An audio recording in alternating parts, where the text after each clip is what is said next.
Buongiorno da Leandro Maggi, Rovigo in diretta. Lunedì 21 novembre, presso il Centro Turistico Culturale San Basilio ad Ariano nel Polesine, si è tenuto un incontro organizzato dal GAL Delta Po, nell'ambito del progetto di cooperazione interterritoriale MAB, riserva della biosfera del Delta del Po.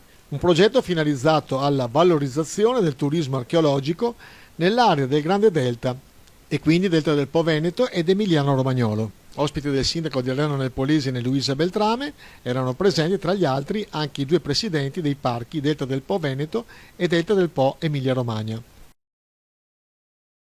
Moreno Gasparini, presidente del Parco Delta del Po. Oggi siamo in un convegno, tra l'altro organizzato dal GAL, per un fondo per valorizzare questo sito archeologico.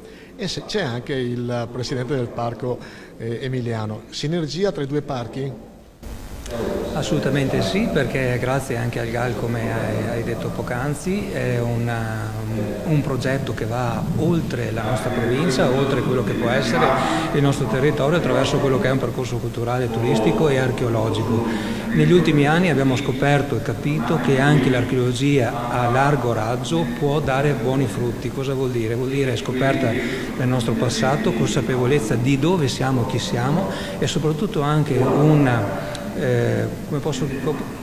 rete amplificata su quello che può essere anche una visitazione di un target diverso rispetto a quello che può essere, per carità, anche quello ambientale, ma soprattutto quello archeologico, culturale e turistico, che dà comunque una valenza maggiore a quest'area. Terra più giovane d'Italia, però con una valenza anche archeologica. Qua siamo a San Basilio. Lei tra l'altro è sindaco del comune di Loreo e il GAL sta investendo anche a Loreo per alcuni progetti.